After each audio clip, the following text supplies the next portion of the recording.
Welcome to this video. I will talk about the question, what can we know, in Carl Jung. So the epistemological question and how Jung would respond to it, in my opinion. And I will continue the discussion of the structure between consciousness and the unconscious in talking about knowledge here. I will be also referring to a distinction and a chapter he writes, that is included in his collected works, part 8. In the German version, Die Dynamik des Unbewussten, and the chapter is entitled Geist und Leben, Ghost or Spirit and Life. It's based on a talk he gave to the Literary Society in Augsburg, in the context of the cycle of presentations or a symposium entitled Natur and Geist, Nature and Geist. It's also published in Man in Search of the Soul, I think, at least in the German version, Seelenprobleme der Gegenwart. I will not be going through the chapters step by step because it's been the talk has been delivered in a very specific context, and that context is a conference,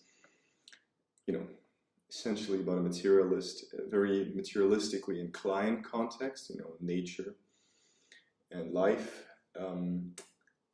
And Jung accordingly struggles in this talk to detach from sort of the materialistic hypotheses that have perverted his thinking after his death, such as the structure of the collective unconscious is simply a product of inheritance, because we're all born with the same brain structure, we're all thinking alike. So it's this sort of this problem, that is, the modern interpreters of Jung, some of them at least, and most pertinently the ones associated with universities especially. There was an attempt in American universities to empirically prove Jungian theory, especially synchronicities.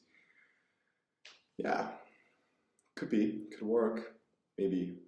Question is if that's the methodology you want to apply to a metaphysics, right, to a theory, and if that methodology is in any sense justifying the content, or the failure of such a proof is constituting a failure of the theory.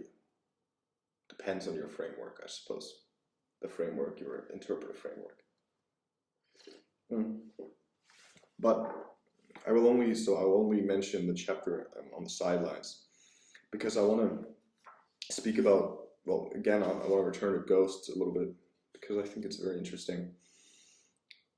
He says, on the last page of the chapters, in the last minutes of the talk, he says that the spirit, so the ghost, the Geist, needs life, and life needs spirit, right, to be what they are. And of course, he alludes to the material distinction between body and mind, in a sense, on one level. On the other level, he alludes to the distinction between collective unconscious and consciousness, which we have learned in earlier talks can basically be summarized in what we call the Ich complex, the ego complex. It's the centralized body in which the control, or the narrative that controls or subjugates the other components of the psyche is centralized, or of course is also only fictional point of reference, right? We say there's this town hall that I want to bring up sometimes, but there of course there is no town hall.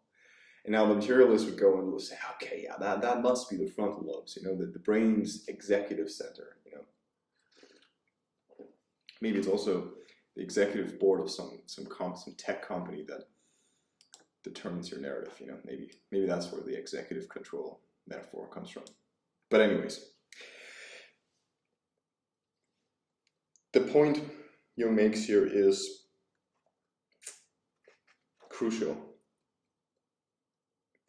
for us to understand what knowledge is, because we've established now essentially that there, depending on the perspective we take, there are two different ways of thinking about Jungian psychoanalysis. You can think about it in terms of the collective unconscious, which is everything, right? The topology of being, if you will. And then you can also think of it in terms of the Ich complex, the ego complex, and that's the town, right? So, and that's also everything, because that's everything you can know. But then you can't say, okay, well that can't be everything. Well, it is, and that's the important point, because if you think of the question, what can we know in Jung, the answer really is nothing but the Ich, nothing but the ego, because that's what you are. And I've given this answer on the sidelines in many talks and books, but it's really to make it clear, you as speaking subject can only know what has been encountered by your ego, and and you can only know that insofar as it has been integrated into the structure that characterizes the central ego complex. Then what about the collective unconscious? Well, what about it?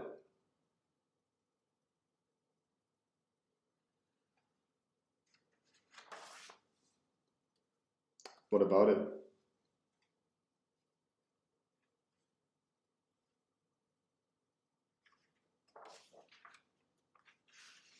Jung describes this interestingly in terms of his description of the history, how the word ghost is used in German. He says, for example, we may say somebody is acting in the spirit, I think this is an English expression, in the spirit of their father, their mother. You could say a new spirit has entered this house. And in Germany, we literally say that ein neuer Geist ist eingezogen. A new ghost has moved into this house. And what we mean, of course, is not that a literal ghost has entered this place. It's there now. But what we mean instead is that, there's a change, there's a shift. There's a shift in the dominant narrative that has been present before. Or vice versa, he's acting in the spirit of his father example. Well, how is he acting? Well, according to some aspect of his father's actions, right? That mustn't mean he's acting like his father in every single way, but the spirit is the same. And for Jung, this means that this person is possessed by spirit, besessen. The Besessenheit, a spirit, a ghost possesses. And one can only be possessed by spirits. That's how life comes about. Ghost, spirit, and life are entangled. What's his response? The title of the talk is Geist und Leben. What's his response? Well, Geist und Leben go together. Indisentangleable, if that's a word. You cannot disentangle them. Yeah, what does that mean? Well, it means that, okay, so let's back up. So we've learned in a previous chapter, he writes, and I'll remind you of this, in his previous chapter in this same book, just the chapter before, called Die psychologischen Grundlagen des Geisterglaubens, the psychological foundations of the belief in spirits. He writes, I'm translating this freely, the souls of the primitive amount to the autonomous complexes of the personal unconscious, the souls. The ghosts amount to the complexes of the collective unconscious. Okay? Now, next chapter. These talks are, let me check. I think they're adjacent. Well, 10 years apart. Okay. Maybe not so adjacent. Well, actually, 7 years apart. 7 years apart. 2 talks, 7 years apart. Next talk, he says that life and ghosts are entangled You cannot disentangle them. What does that mean? If life is the materialistic body, okay, and the material body, which means, what is my material body? Well, it's an assumed continuity of particles assembled in a certain manner, continuously moving towards a certain future that is determined possibly by the constitution, by the assumptions of the constitution of this body in the present. It's permanence, it's continuity. What does that mean? It means that he's referring to, of course, on a level that is removed from the subjugation of the context in which he's speaking of the ego, I would say. And it doesn't really matter whether he's speaking of the ego or of the literal body, because what's the difference? What's the difference? Is your body not ego and your ego not body? What is the most ego-ly thing than the image you have of your body? The body you carry to the outside, the fact that I'm wearing this shirt, I'm moving in a certain manner, and I'm not even conscious of it. I'm not even willfully moving in this manner, perhaps. Maybe I am.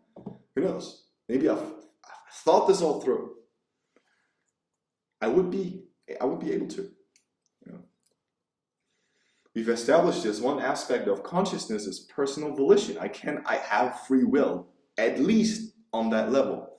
But then the question really is, what does that mean? What's the point of having free will if, as he says, ghosts and life are entangled? That means literally you're always possessed by ghosts.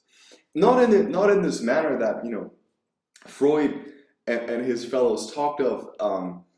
The unconscious, it controls you and so on. Yeah, that's we know that. We know that. We know that the unconscious controls you. We all know that we're not conscious of everything all the time. But now Jung adds to this that we're possessed by ghosts, by spirits. By spirits. Spirits. Complexes of the collective unconscious, Komplexe des kollektiven Unbewussten. Wow. What does that mean? What does that mean? What does it mean to say somebody's acting in the spirit of their father? Well, Jung gives us the answer just a chapter ago. He says, it's not hard to understand that. He says pathogenic conflicts that reach back until childhood and in this manner are connected to memories of the parents. It can be easily understood that the primitives, just when I say primitives, I'm using this word in quotation marks and I'm just citing you. And I can explain in a second what he means by that. Is pay special attention to the ghosts of the dead. Well, why? Because they possess you. They come, possess you. And what does that mean when they possess you? Well, they're going to haunt your ego complex. They're going to haunt it. They're going to challenge it for its dominance. They're going to say, you think you think you're in charge? You think you're in charge? Who's that? Bane thing? No, who says that in what movie? I don't know. Some movie. Just remember that sentence.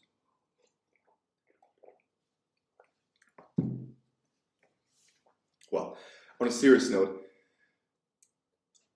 they're going to rupture the continuity of the ego, which means that this assumed continuity that the ego attempts to maintain all the time is challenged by the autonomous complexes that are not your own. Because fair enough, that would be bad, and that is bad, but there are these other complexes. And why do they haunt you? Well, let me give you, and this is the whole distinction between consciousness and unconsciousness, just between soul and ghost and spirit and have you not, it breaks down. It breaks down. And I'm trying to explain Jung here, but it breaks down. Because why is it that your parents' spirits haunt you? They're ghosts. Well, because a fragment of them continues to live in you. Maybe. And again, Jung says that the souls of the dead become ghosts. He says that, I think, page 355 or something in this book. The souls of the dead become ghosts, become spirits. And then they come and haunt you. So we're trying to find out what we can know, and we say, well, all we can know is this, it's the ego. Easy answer, right? But it turns out that the ego is eternally entangled with the ghosts. And the ghosts are the collective unconscious, which we're not supposed to know.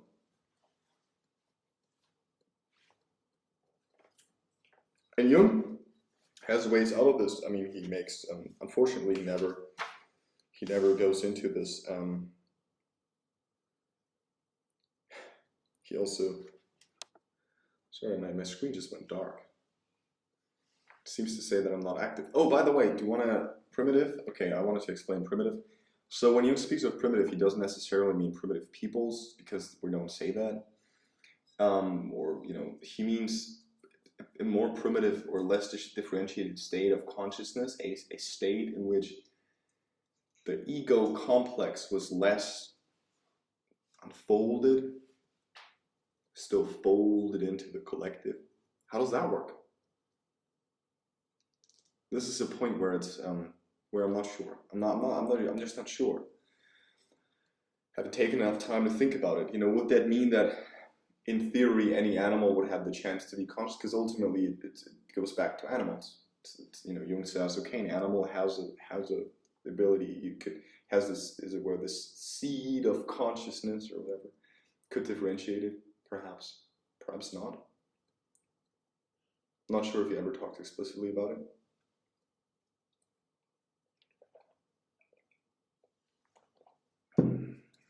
But does that mean that if you lose consciousness, you'll become an animal? I don't know. I feel like that's the side of Jung where you say, okay, he wasn't in his brightest metaphysical elucidations here, but I'm not sure. Okay.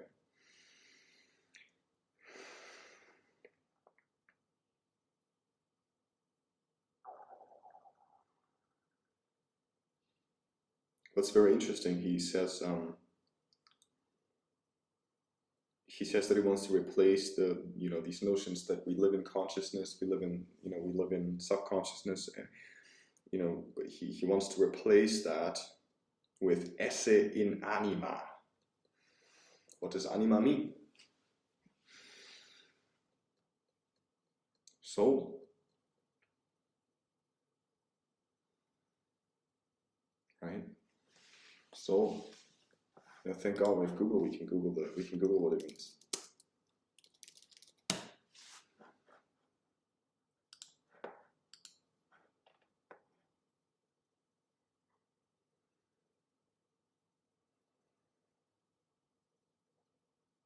Irrationality. For Jung, of course, and I'm not reading this on Google, don't worry, I know that much. For Jung, of course, it's the feminine part of the psyche. The counteraction of consciousness. It's what the animus is not. The animus would amount probably to to an identification with consciousness, with thinking. If you want to think about it in terms of the functions, anima would amount to feeling, typically. The unconscious. So, knowledge. Ghost also means, according to Jung, this is page 361, to be angry, to go outside of oneself. Außer sich geraten, to be excited, possessed, have something in you, So this is what I want to highlight here, and I'll wrap up this video in a minute, but what I want to highlight here is it's really not that clear what we know. We can say we know only we know only from the perspective of the ego complex, from the perspective of the I, because knowledge is a faculty of the I. But this I is constantly under attack, constantly in communication, therefore, in interaction with the non-ego, okay? Anima, esse in anima. The I is indebted. I said it, it's indebted to what it is not, to the collective. It's an assumption taking from the collective. I assume I am X, Y, Z. I pick from this pool, and I know this metaphor is very poor. I pick from a store what I am. It's a very bad metaphor. I'm sorry, I'll take it back. I don't. I construct in a topography my particular being. Perhaps that's better.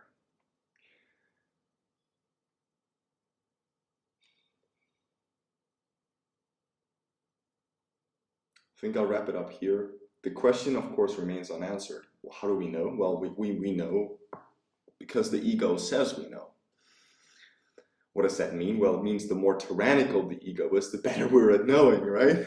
If we say, I know this is true, I know this is true, this is true, I've proven it, I've had the evidence, I've reviewed 1,000 papers, I've collected data from 1,000 individuals, I know it's true, then you know. You know. But there's something more, right? Something that also knows, perhaps. Something that in itself, perhaps, is consciousness or has the ability to become consciousness. And I'm not suggesting all matter is consciousness, okay? I'm not suggesting the entire world is consciousness. I'm solely saying, and I know my good friend, John, who's a,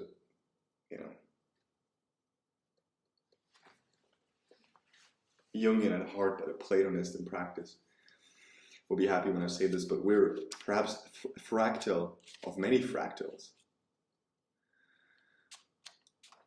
And in that we're the wholeness of the whole is reflected in the particular that we are. We're not a fragment, because a fragment would mean that we're only part of it, but we're all. That all isn't, it's not realized. Because again, the ego is simply a component of a lot of components that are unrealized in us, autonomous. But how do we know? Well, we know in the encounter. But in that moment, there's no ego. That's interesting. But then we don't know, because we only know with the ego. So all we know is the ego. But the ego is not all. If that makes any sense. Okay, thanks for watching.